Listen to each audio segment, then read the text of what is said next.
అండి అందరికీ welcome to my channel. ఈరోజు నేను గుత్తి వంకాయ కర్రీ ఎలా ప్రిపేర్ చేయాలో చూపించబోతున్నానండి. ఈ కర్రీకి కావాల్సిన ఇంగ్రీడియంట్స్ అండి. వంకాయలను ముందుగా నీట్గా వాష్ చేసి ఇలా పురుగులు లేకుండా చూసుకొని కట్ చేసి పెట్టుకున్నానండి. ఆయిల్, పోపు దినుసులు, పచ్చిమిర్చి, ఆనియన్స్, కరివేపాకు, పుదీనా, కొన్ని టమాటా పీసెస్, కొత్తిమీర, కారము, ఉప్పు, పసుపు, ధనియా పిండి, కొన్ని పల్లీలు వేయించి పొట్టు తీసి పెట్టుకున్నా, కొన్ని నువ్వులు వేయించి పెట్టుకున్నాను, కొంచెం చింతపండు నానబెట్టి పెట్టుకున్నా, లవంగాలు, యాలకులు, దాల్చిన చెక్క, కొంచెం సాజీరా, ఎండు కొబ్బరి రోస్ట్ చేసి పెట్టుకున్నాను. ఇప్పుడు ఈ కర్రీ నా స్టైల్లో ఎలా ప్రిపేర్ చేయాలో చూపించబోతున్నానండి. ఈ కర్రీకి నేను స్టఫింగ్ కోసం మసాలా పేస్ట్ ప్రిపేర్ చేసి పెట్టుకుంటున్నానండి. ఇప్పుడు మనం ఇంతకుముందు వేయించి పెట్టుకున్నాం కదా, పల్లీలు, నువ్వులు, రోస్ట్ చేసుకున్న కొబ్బరి, యాలకులు, లవంగాలు, దాల్చిన చెక్క, సాజీరా, టమాటా పీసెస్, కొన్ని ఆనియన్స్, చింతపండు నానబెట్టుకున్న చింతపండు కూడా ఇందులోనే వేసుకున్న, పుదీనా, వీటన్నింటినీ మెత్తటి పేస్ట్ లాగా చేసి పక్కన పెట్టేసుకోవాలి. ఇది స్టఫింగ్ కోసం అండి. మనం స్టఫింగ్ కోసం మసాలాను ప్రిపేర్ చేసి పెట్టుకున్నాం కదా, ఈ మసాలా పేస్ట్లో స్టఫింగ్ కోసం నేను మసాలా ప్రిపేర్ చేసి పెట్టుకున్నాను కదా ఆల్రెడీ. ఈ పేస్ట్లో కొంచెం కారం,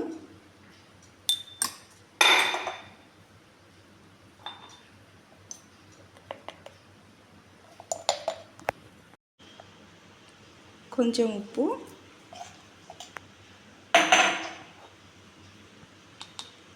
కొంచెం పసుపు,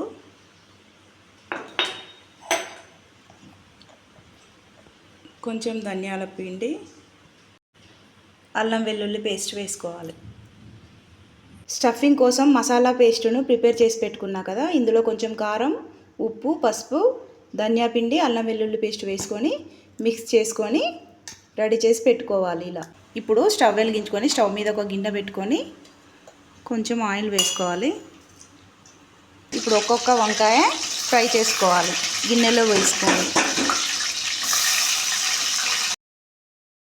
ఈ వంకాయలన్నింటినీ ఒక 10 మినిట్స్ ఆయిల్లో ఫ్రై చేసుకోవాలి. వంకాయలన్నీ మగ్గిపోయాయి. ఈ ఒక్కొక్క వంకాయ తీసుకొని ఒక బౌల్లో వేసుకోవాలి.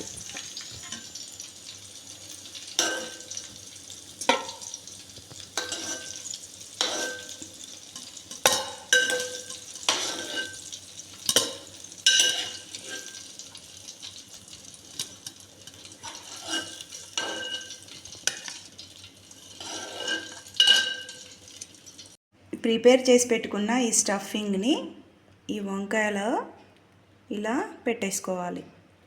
ఒక్కొక్క వంకాయలో ఇలా పెట్టేసి రెడీగా పెట్టుకోవాలి.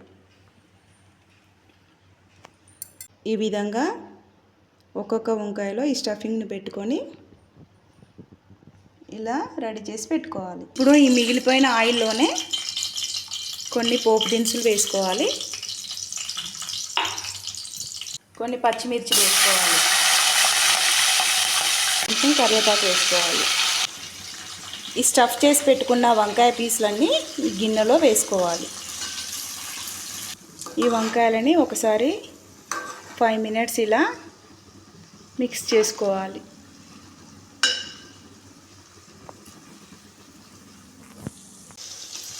వంకాయలు ఫ్రై అయినాయి.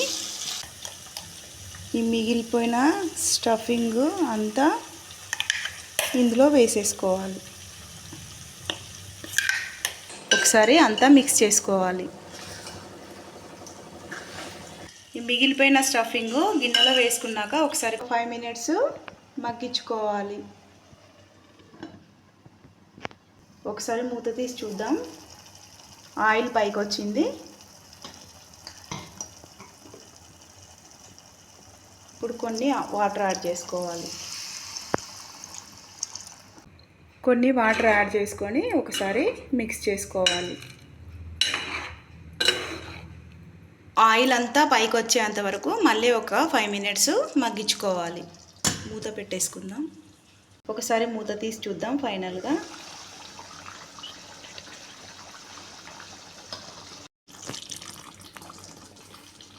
ఓకే అండి, ఆయిల్ అంతా పైకి వచ్చింది.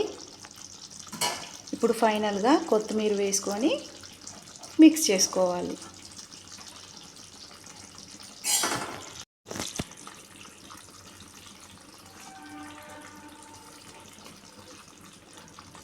అంతేనండి, నా స్టైల్లో గుత్తి వంకాయ కర్రీ రెడీ అయిందండి. మీరు కూడా ఇలా ఒకసారి ట్రై చేసి చూడండి. Please subscribe, like and share. Thank you for watching.